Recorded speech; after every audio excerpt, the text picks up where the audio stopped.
출애굽기 20장 1절부터 3절까지의 말씀 함께 읽겠습니다.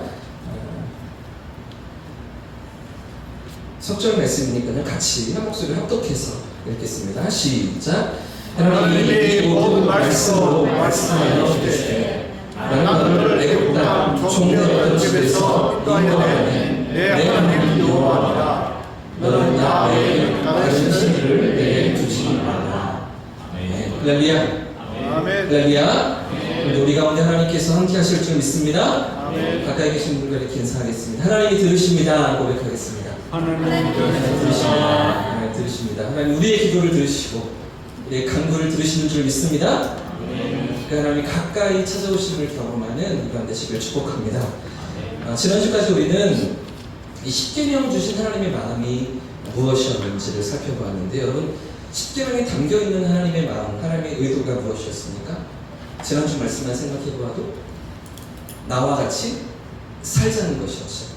하나님과 함께 살아가는 삶, 그것이 십계명을 기억하며 붙들며 지키며 살아가는 삶이라고 우리가 지난주에 말씀을 들었었는데요. 여러분 특별히 이제 사랑을 고백하고 함께 살기로 그렇게 다짐하는 부부 생활과 같이, 어쩌면 결혼식과 같이 그렇게 하나님께서 청혼하시고 프로포즈 하시는 그런 장면으로 찾아오시는 것이 출애굽기 19장의 말씀이었다고 지난주에 함께 확인해 보았습니다. 그래서 우리의 삶 가운데 하나님이 개입하기를 원하시는 거죠. 우리와 함께 걷기를 원하시고 우리 인생의 걸음이 하나님 앞에 서 있기를 원하시는 것, 그것이 십계명이었다는 것이었는데요. 그래서 우리가 지난주에 확인했던 대로 출애굽기 19장 말씀에 보시면 하나님께서 모세를 부르시면서 이스라엘 백성에게, 모세를 통하여서 이스라엘 백성들에게 전하라고 말씀하실 때 이런 말씀으로 다가오시는 모습을 보았습니다. 출애굽기 19장 5절과 6절 말씀을 보십시오. 세계가 다 내게 속하였나니 너희가 내 말을 잘 듣고 내 언약을 지키면 너희는 모든 민족 중에서, 세계 모든 민족 중에서 내 소유가 될 것이다 라고 말씀하시면서 너희가 내게 대하여 제사장 나라가 되며 거룩한 백성이 되리라. 너는 이 말을, 모세에게 하시는 말씀입니다. 너는 이 말을 이스라엘 자손에게 전하라고 명령하시죠. 그러니까 그 이스라엘과 함께 살기를 원한다라고 제안하시면서 청혼하시면서 프로포즈 하시는 그런 장면이 이 출애굽기 19장의 말씀이라는 것을 확인해 보았습니다. 그런데 이런 하나님의 말씀 앞에서 이스라엘 백성들이 어떻게 반응했습니까? 이어지는 8절의 말씀입니다. 8절 말씀 같이 읽어보겠습니다. 시작. 백성이 일제히 응답하여 이르되 여호와께서 명령하신 대로 우리가 다 하리라. 모세가 백성의 말을 여호와께 전하니. 지금 그러니까 모세는 중매쟁이에요. 그렇죠? 이스라엘과 하나님 사이에서 하나님의 말씀을 전하기도 하고 또 이스라엘 백성들의 그 응답을 하나님께 전달하기도 하는 그 사이에 서 있는 중재자 역할을 하고 있었던 모세인데요. 이스라엘 백성들이 뭐라고 대답합니까? 하나님이 청혼하시고 나와 함께 살자라고 말씀하실 때 백성들이 뭐라고 응답합니까? 예스, 같이 살겠습니다. 좋아요. 나는 당신과 함께 살겠습니다. 나를 건지시고 나를 구원하신 그 은혜 속에서 하나님과 함께 살기를 우리가 원합니다 라고 응답하지 않았습니까? 그래서 우리가 이제 함께 살 필요가 하는 이 십계명은 이렇게 함께 살아가기를 원하시는 하나님 앞에서 그 하나님의 백성으로 이스라엘이 어떻게 살아가야 하는가를 가르쳐주고 있습니다. 구약의 이스라엘 백성들만 아니라 오늘 살아가는 우리 역시도 하나님 앞에서 어떻게 살아갈 것인가, 어떻게 살아가는 것이 하나님과 함께 살아가는 것인가를 가르쳐주는 그 말씀이 오늘 십계명이라는 것이죠. 오늘 드디어 첫 번째 계명을 우리가 함께 살피려고 하는데, 먼저 오늘 보면 3절 말씀을 한 번 더 읽어보겠습니다. 20장 3절입니다. 시작. 나는 나 외에 다른 신들을 내게 두지 말라. 여러분 1계명 자체는 아주 간단하고 명료하죠. 나 외에 다른 신들을 너에게 두지 말라는 하나님의 명령이십니다. 이 10계명 중에 1계명을 쉽게 말하면 우리가 예배하고 사랑해야 될 대상이 하나님 한 분이시라고 지정하시는 말씀인데요. 하나님 말고는 다른 대상을 예배하지 말라, 사랑하지 말라, 이런 명령으로 우리에게 주시는 말씀입니다. 그런데 많은 사람들이 이 1계명을 그저 기독교의 하나님을 믿으라 라는 정도에서 생각합니다. 기독교의 하나님을 믿으라. 이런 정도의 명령으로 이해하는 것이죠. 세상에 여러 신들이 많이 있지만 부처도 있고 뭐 알라도 있고 뭐 석가모니도 있지만 그러나 성경의 하나님, 기독교의 하나님만이 유일하신 하나님이니 그러니 우리가 성경이 말하는 기독교의 하나님을 믿어야 한다. 이렇게 생각하는 것인데 여러분 제가 방금 말씀드린 이 대목 어떠십니까? 성경이 말하는 하나님만 믿어야 한다. 여러분 어떠십니까? 올바른 것입니까? 틀린 것입니까? 성경의 하나님만 믿어야 한다. 바른 이야기입니까? 틀린 이야기입니까? 대답을 못하세요. 무슨 함정이 있을까 싶어서 지금 대답을 못하시죠? 성경이 말하는 하나님만 믿어야 한다. 올바른 것입니까? 잘못된 것입니까? 올바른 거잖아요. 틀리지 않습니다. 그런데 문제는 제 1계명을 이렇게만 생각하면 하나님의 의도를, 10계명을 주신 하나님의 의도를 전혀 깨닫지 못한다는 것이죠. 10계명 중에 1계명, 가장 첫 번째 계명으로 주신 너는 나 외에 다른 신들을 내게 두지 말라는 것이 기독교의 하나님을 믿어야 한다는 정도의 의미가 아니라는 것입니다. 왜 그럴까요? 우리가 지난주까지 살폈던 것처럼 하나님은 우리와의 개인적인 관계를 원하시기 때문입니다. 나와 함께 사는 그 삶을 하나님이 원하시고 꿈꾸시기 때문이죠. 더 나아가서 마치 부부의 연을 맺는 것처럼 하나님과의 나와의 특별한 관계 속에서 우리가 있기를 원하시기 때문에 다른 말로 하면 하나님은 나와의 독점적인 관계를 원하시기 때문에 이 1계명이 그저 하나님을 믿어야 한다 이런 정도의 수준이 아니라는 것입니다. 이 1계명을 주시면서 하나님이 우리에게 기대하시는 것은 단지 종교가 무엇이냐고 물을 때 종교를 뭐 적어야 되는 요즘은 뭐 그런 게 많지 않은데요. 옛날에 학교 다녔을 때 뭐 이렇게 뭐 조사를 하면 뭐 부모님은 직업이 무엇이냐, 뭐 형제는 몇 명, 이런 것들을 적을 때 종교란이 있었잖아요. 그죠? 종교 안에 기독교라고 적는 것 이렇게 답하는 정도를 말씀하는 게 아니라는 것입니다. 또는 매 주일마다 예배의 자리에 우리가 참석하는 것, 이 자리에 있는 것, 이 정도를 요구하시는 게 1계명이 아니라는 것이죠. 오랫동안 교회를 출석하면서 교회가 요구하는 일들을 참여하고 사역에 동참하는 그런 정도에서 1계명이 있지 않다는 것입니다. 마치 부부처럼 하나님과 나와의 독점적인 사랑의 관계 속에 있기를 원하시는 하나님의 마음, 그런 특별한 가운데 있기를 원하시는 하나님의 마음이 이 1계명 안에 담겨 있는 것입니다. 그래서 여러분 방금 읽으신 3절 말씀을 다시 한번 보십시오.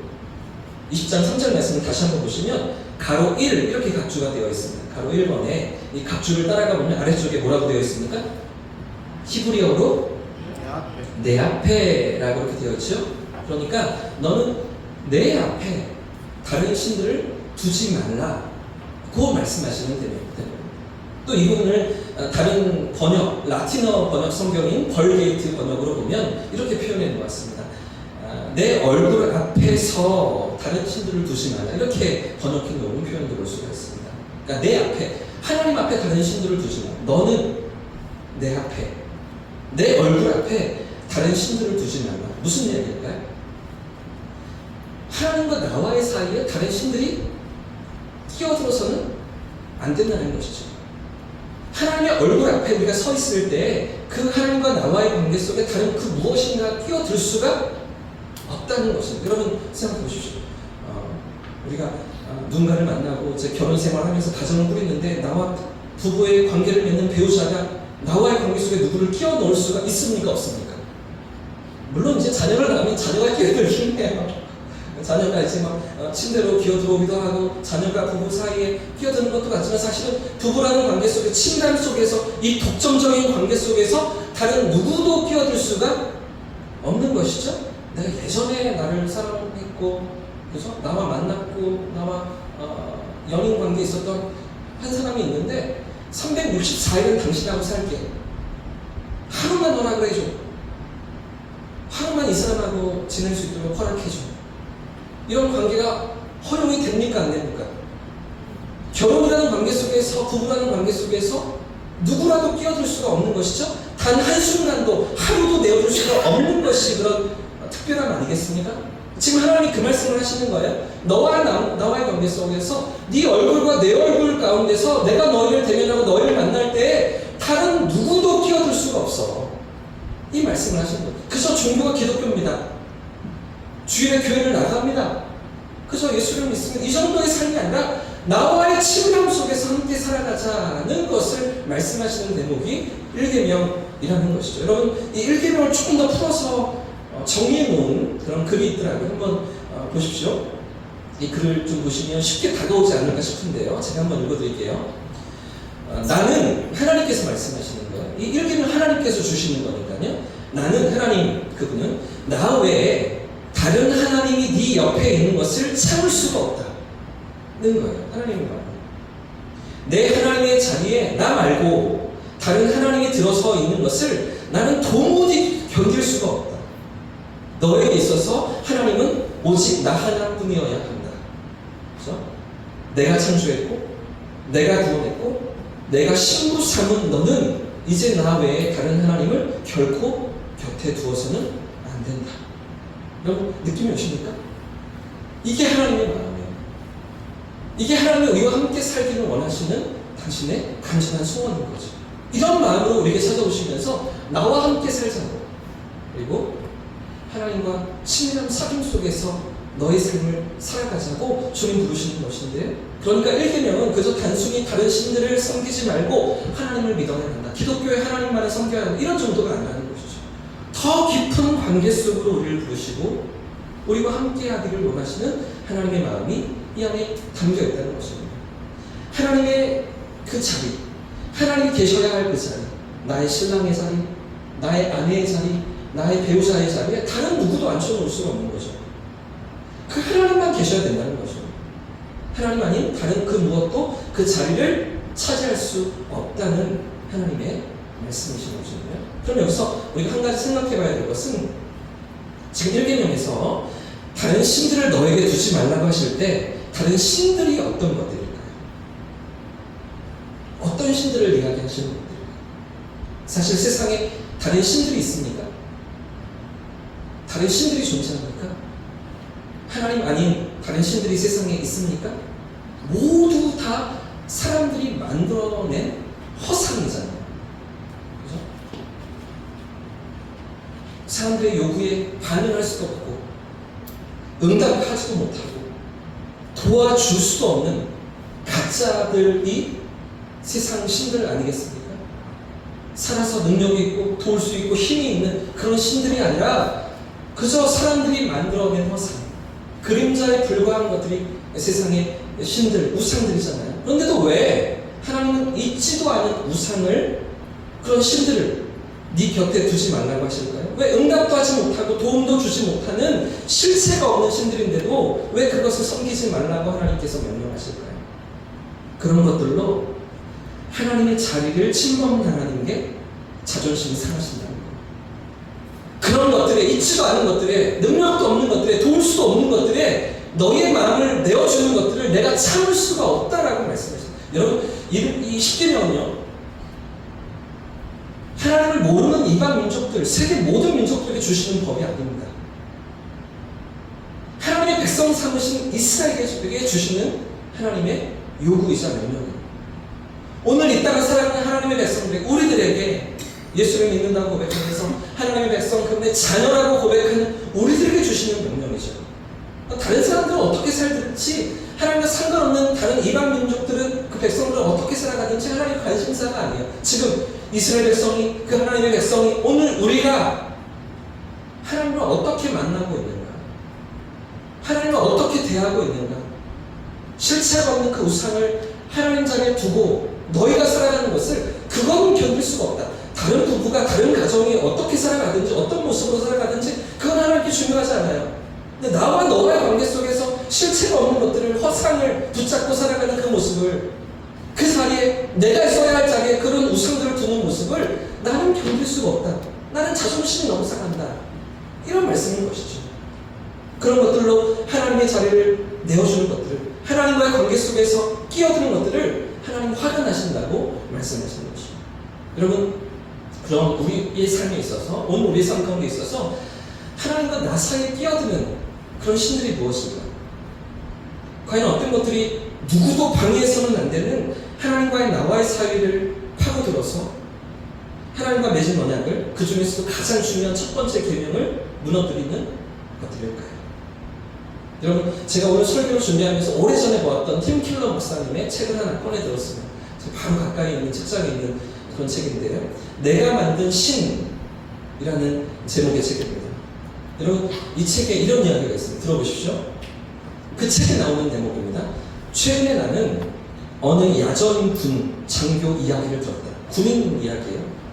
어느 야전군, 그러니까 밖에서 싸우면 전투하는 군인의 장교 이야기인데요. 그가 휘하 병사들에게 어찌나 무리하게 체력 단련과 군사 훈련을 시켰던지 오히려 병사들은 사기가 꺾였고 그 바람에 전투 중 통신이 두절되어 수많은 사상자를 내었다. 여러분, 이게 무슨 이야기입니까? 군인을 잘 훈련시키는 게 잘못된 일입니까? 그렇지가 않죠. 군인 잘 준비하고 훈련 받아야 그래야 전투에 나가서 승리할 수 있는 거잖아요. 훈련 때 땀방울 많이 흘릴수록, 그죠? 핏방울 덜 흘린다. 뭐 이런 구호를 가지면서 훈련시켜야 되는 게 군인들 아니겠습니까? 그런데 문제가 무엇입니까? 어떤 경우에는 훈련 자체가 우상이 될 수도 있다는 것이죠. 이해가 되세요? 전투 때는 전혀 싸움지도 못하고 오히려 전투를 방해하는 그런 훈련이 될 수도 있다는 거죠. 너무 가혹하게, 너무 힘든 훈련을 시켜서 정작 전투에 나가서는 그 훈련대로 써먹지도 못하고 지쳐버린, 힘이 다 빠져버린 그런 군인들이 되고 말아서 통신이 두절되고 수많은 사상자를 만드는 그런 지휘관의 어떤 잘못된 판단. 그러니까 사실은 그 지휘관에게 있어서 더 중요한 것은 전투에서 승리하는 일이고, 그죠? 군인들을 안전하게 지켜서 싸움에서 이기도록 만드는 일인데 너무나 훈련을 많이 시키다 보니까 오히려 더 많은 사상자를 내고 희생자를 내고 이 훈련이 우상이 되고 있었다는 이야기 아니겠습니까? 또 이런 이야기가 이 책에 있더라고요. 들어보십시오.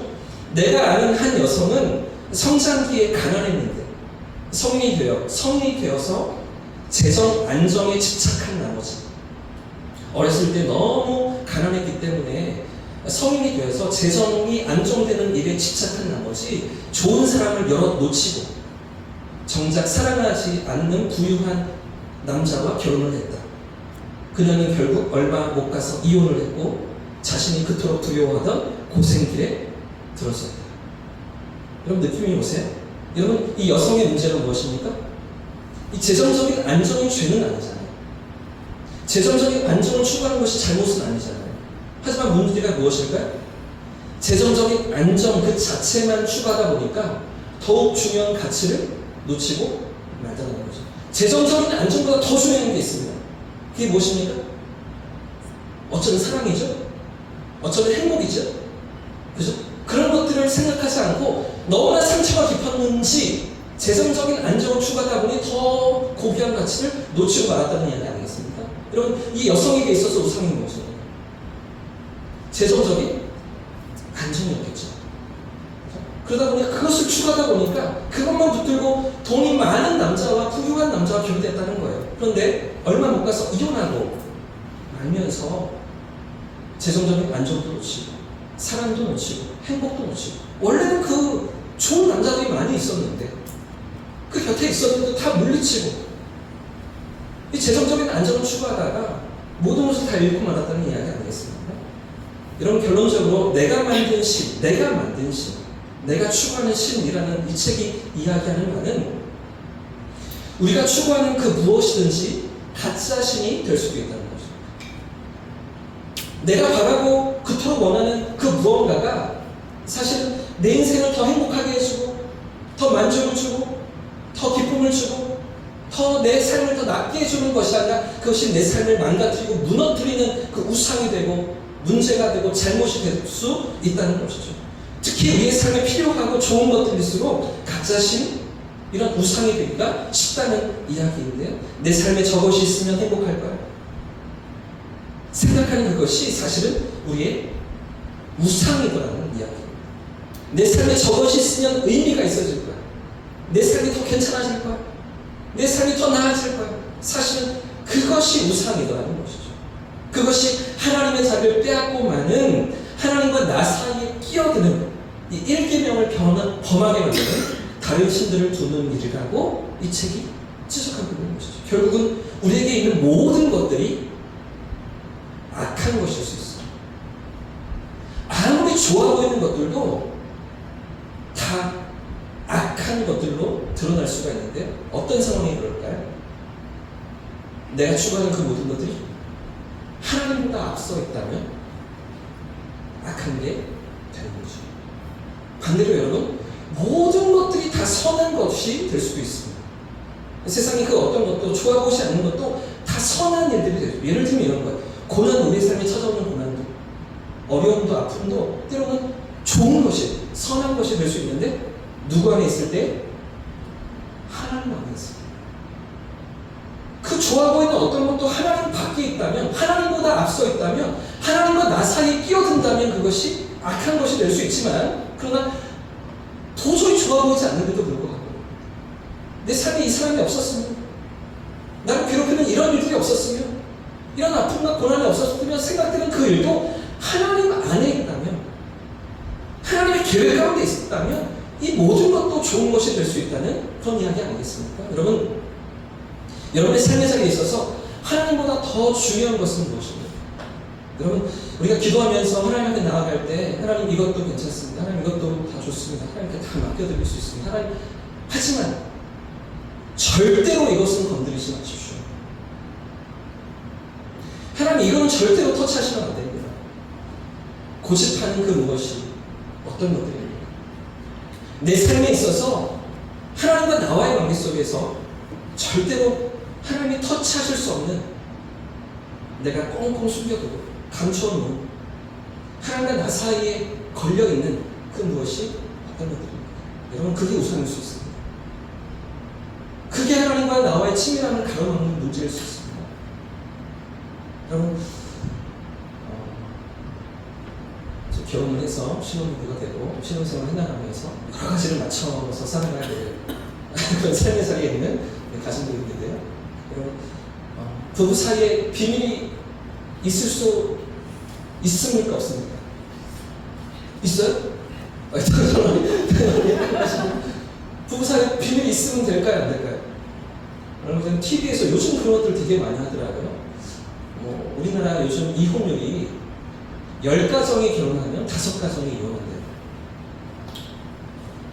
절반 가까이 이혼한대요. 그러다 보니까 이 이혼에 대한 문제가 아주 좀 어려운 문제가 되고 이슈가 되어서 그런지 이혼 숙녀라는 프로그램 요즘에 하더라고요. 처음에는 왜 저런 걸 하지? 조금 불편한 마음의 제한이 있었는데 생각해보니까 그렇게 해서라도 이혼에 대해서 조금 생각하는 시간을 가지고 가정법원에서 이혼으로 판결을 받고요. 이혼하기로 판정을 받고 이혼이 공식화되려면 어떤 단계가 있어야 되는지 여러분 아십니까? 그 가정법원에서 이런 거 알 필요가 없는데 왜 이렇게 이야기해요? 그렇죠? 이런 거 우리 이혼할 일이 없잖아요. 이혼하면 안 되잖아요. 가정법원에서 이혼하기로 다 합의가 끝나고 양육권도 재산도 다 정리가 됐어요. 판결이 끝나서 이혼해라. 근데 이혼이 공식적으로 이제 다 절차가 마무리되려면 무슨 과정이 있어야 되는지 아십니까? 구청에 가야 됩니다. 3개월 안에 그 판결문을 가지고 구청에 가서 이혼 신고를 하지 않으면 3개월이 지나면 효력이 없어진대요. 이런 게 저도 새로 깨달아지더라고요. 그래서 법정에서 이렇게 그 이혼 판결을 받았지만 이혼 신고를 하지 않아서 법적인 부부로 계속 이어져 가고 그리고 또 살고 이런 경우들이 하더라고요. 무슨 얘기가 지금 판결 얘기를 하고 있죠? 이혼 프로그램. 그렇죠? 비밀이 너무 많은 거예요. 결혼 전에 대출을 받고 빚진 게 한 5천만 원 되는 거예요. 결혼하면서 그 얘기를 하지 않고서 결혼을 했어요.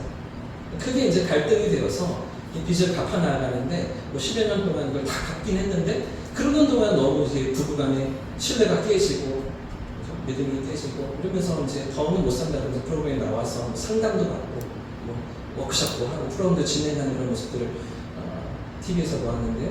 비밀이 있으면 됩니까? 안 됩니까? 안 됩니다. 하나님과 우리 사이에 비밀이 있어서는 됩니다. 여러분, 핸드폰 잠금 장치 남편이 알아야 됩니까? 몰라야 됩니까? 알아요. 잠시 알아야 됩니까? 몰라야 됩니까? 남편의 핸드폰 비밀번호 알아야 됩니까? 몰라야 됩니까? 알아요. 어떻게 핸드폰을 쓰고 있는지, 뭘 요즘에 유튜브를 보는지 검색 비록 한 번씩 저녁마다 하는 것이. 여러분, 하나님과 우리 사이에 비밀이 있을 수가 있을까요? 근데 우리는 내어드리지 못하고 있는 영역들이, 내가 사랑하고 내가 붙들고 있는, 도저히 이거는 내어드릴 수가 없다. 내 미래, 내 꿈, 어쩌면 내 소원, 간절히 내가 원하는 것들, 그런 것들을 붙들고 하나님께 내어드리지 못하는 것들이 있지 않으십니까? 여러분, 어쩌면 그게 하나님 자리를 차지하고서 오늘 1계명에 나 외에 다른 신들을 두지 말라고 하신 그 자리, 그것이 올라있는, 앉아있는 그런 경우들, 여러분 그렇게 살아가고 있지 않으십니까? 제가 초등학교 1학년 때 제가 다녔던 교회 마당에서, 양마당에서 자전거를 배웠습니다. 초등학교 1학년 때. 근데 담임 목사님 아들이 제 친한 절친이었거든요. 하루는 그 친구가 저에게 그 자전거를 알려주었습니다. 새로 산 자전거였는데요. 자기가 새로 아버지께 선물 받은 자전거를 아끼지 않고 저를 태워주면서 몇 번 넘어졌겠죠? 배우려면 막 이렇게 안장도 까지고 핸들도 막 이렇게 기스나고 좋지 않았을 텐데, 그런데도 불구하고 전혀 싫은 내색을 하지 않고 뒤에 잡아주면서 그날 하루 만에 제가 자전거를 배웠습니다. 그리고 자전거를 타기 시작했는데, 그런데 저는 자전거가 없었습니다. 더 타고 싶고 더 놀고 싶은데 매번 친구 거 빌려 탈 수는 없는 노릇이잖아요. 2대가 있어야 친구도 타고 저도 타고 같이 놀러 다닐 텐데, 그래서 그때부터 저는 자전거 노래를 불렀습니다. 아버지께 자전거 사주세요. 자전거 좀 사주세요. 몇 년이 걸렸을까요? 7년이 걸렸습니다. 7년. 초등학교 1학년 때 사달라고 졸라대기 시작했는데 중2 때 아버지가 자전거를 사주셨어요. 중2 올라가니까 어느 날 저녁에 아버지가 저를 데리고 가자 하시더니 지금도 까먹지 않습니다. 레스포 3000리 자전거 태풍 12단 앞에 2단 뒤에 2단 해서 와, 기아가 촥촥촥 올라가는데 얼마나 좋든지. 그런데 그렇게 간절하던 이 자전거를 받았는데도 제가 막 고맙지가 않은 거예요. 감사하지가 않은 거예요. 몇 년 전에 누나한테는 피아노를 사주셨거든요. 독일형 3위 피아노 200만원짜리를 누나한테 사주셨어요. 근데 저는 그때 13만원 정도 되는 자전거를 안 사주시는 거예요. 몇 년이 더 지나서 저에게 자전거를 사주시는데 자전거를 받았는데도 기쁘지가 않은 거예요. 아무리 아들이 셋이고 딸이 하나지만, 고명딸이지만 누나는 200만 비싼 피아노를 사주면서 13만원짜리, 10만원짜리 자전거를 못 사준단 말이야. 그러면서 제 안에 막 불평이, 원망이 막 일어났던 것 같아요. 제가 그 사춘기를 지나고 있었을 때니까요. 또 그게 막 제 안에서 원망이 되어서 나는 주워온 자식인가 보다 생각하면서 자전거를 선물 받았는데도 나는 사랑받지 못한 것 같다. 그런 생각을 하면서 이렇게 차별을 하실 수가 있나? 이런 생각들을 가졌던 그 사춘기 시절이었는데, 지금 곰곰이 생각해보면 이유가 있어요. 그때 저희 집이 식당을 하셨었거든요. 왕복 8차선 도로에 있는 식당이었습니다. 그러니까 아주 대로변에 있는 식당이 기사 식당이었고요. 그리고 그 식당 2층 집에 저희가 새들어 살았는데요. 8식구가 함께 살면서 그 집이 지금도 지나가면 제 집은 소방서로 바뀌어있는 자리를 보게 되는데, 그러니까 자전거를 타면 안 되는데요. 위험한 동네예요. 바로 인도고 이렇게 도로기 때문에, 그래서 자전거를 안 사주셨던 것 같아요. 나중에 이제 중학교 올라가고 빚을 다 갚으시면서 새로 이제 의료 사업을 시작하시면서 저희가 이제 빌라로 또 이사를 갔는데, 빌라로 이사를 가고서 중학교 때 그때 자전거를 사주신 것 같아요. 그러니까 사줄 수가 없는 아버지의 어떤 이유가 있었겠죠. 근데도 저는 괜찮다고, 안전하게 탈 수 있다고 이러면서 받을 바가 우기니 아버지가 사주실 수가 없었던 건데, 그런데 제가 더 그때 어렸을 때 당시에 아버지를 더 이해할 수 없었던 것은, 딸이 하도 피아노 이렇게 애원을 하니까 없는 형편에 돈을 모아서 피아노를 사주셨습니다. 그런데 피아노를 사려고 보니까 아버지께 이런 마음이 일어나셨던 것 같아요. 내가 하나님보다 딸을 더 사랑하면 어쩌지? 이런 생각 하셨던 것 같아요. 그때 벌써 뭐 한 30년 전 그 이상 이야기니까, 그죠? 그 당시 200만 원이면 엄청 큰 돈이었을 거 아니에요? 그 피아노를 사주려고 하는데 덜컥 그런 마음이 드셨대요. 내 딸을 하나님보다 더 사랑하는 것은 아닌가 생각하시면서 피아노 사려던 일을 멈추시고 다시 돈을 모으셨다고 합니다. 그리고 200만 원을 더 만드셔서 감사원금을 하고서, 그리고서 그 왼수 같은 피아노, 독일형 3인 피아노, 진한 갈색에 이렇게 있는 그 피아노를 사놓으셨는데, 여러분 그 피아노 하나가 뭐 대수겠습니까? 사랑하는 딸에게 피아노 하나 사주는 게 뭐 얼마든지 할 수 있는 것 아니겠어요? 그러나 그 중심에, 그 마음에 어떤 생각이 있는 거예요? 하나님보다 더 사랑해서는 안 된다 라는 마음이 있는 거죠.